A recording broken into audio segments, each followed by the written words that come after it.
સુરતના ડિંડોલી વિસ્તારમાં ધર્મ પરિવર્તનનો પ્રયાસ કરાતા સ્થાનિકોએ વિરોધ કર્યો હતો તો ધારાસભ્ય સહિત હિન્દુ સંગઠનનો સ્થળ દોડી ગયા હતા।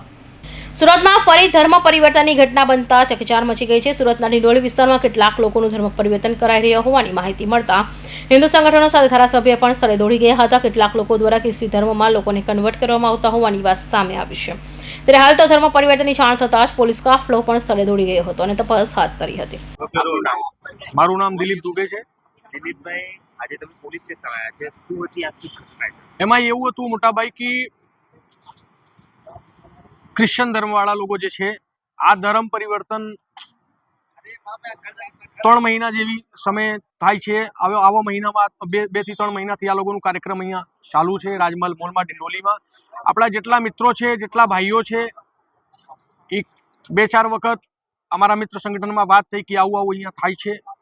અમે લોકો તપાસ કર્યો આ બાબતનું।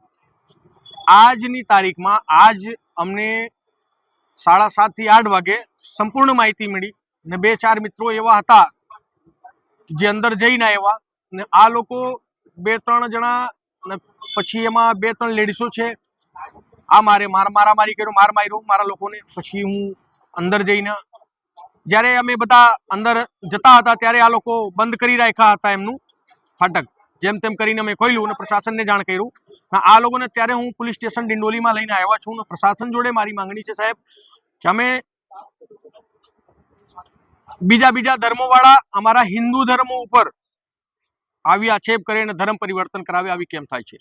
પ્રશાસનનું સંપૂર્ણ સહયોગ છે, એમાં મારી ના નથી, પણ મારી માંગણી છે અહીંયા લોકલ જે નેતાઓ છે, જે મંત્રીઓ છે, જે મોટા હોદ્દામાં બેઠેલા માણસો છે, હું રિક્વેસ્ટ કરું છું કે આવું આખા સુરતમાં નહીં થાય। ડિંડોલીની વાત હું નથી કરતો, આખા સુરત આખા ગુજરાતમાં નહીં થાય ના। અમારી ગુજરાતની ધરતી ઉપર આવીને બહારથી આ લોકો આવું કેમ કરે છે અને લોકોને જાણ છે છતાં લોકો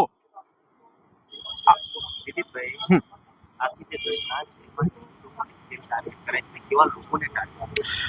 આમાં શ્રમિક જે લોકો શ્રમિક છે, જે નાના વર્ગના છે, જે નાના માણસો છે, પૈસાનું લાલચ આપીને આ લોકો આવું કરે છે। 5,000 આપશું, 15,000 આપશું, 20,000 આપશું। મારું એક મિત્ર નવનીતભાઈ છે, અત્યારે મને એમ માહિતી મળી કે આ લોકોનું એક ચેનલ ચાલે છે, તમે કન્વર્ટ થાઓ તો 20,000 તમારા જોડે કોઈ આવે, 5,000 ને એના જોડે કોઈ આવે, 5,000 ને એમના જોડે કોઈ આવે, 5,000 આવા પૈસાની આ લોકો લાલચ આપીને નાના વર્ગોને ધર્મ પરિવર્તનનું કામ કરે છે ના। આ સતત ખોટું છે ને અમે જ્યાર સુધી મારું પ્રાણ આ શરીરમાં છે ત્યાર સુધી અમે બધા મિત્રો મળીને આ નહીં કરવા દઉં। ડિંડોલી પોલીસ સ્ટેશન હું આવ્યું, સાહેબ લોકો જે છે આ ખૂબ સારી રીતે સહયોગ કરે છે। પ્રશાસનથી એટલું જ માંગણી છે કે આ લોકોને ઉપર જે અમારી કાયદા છે, જે અમારી સંવિધાનની વિગતો છે, આ ધારા ઉપર આ લોકોને FIR થવું જોઈએ।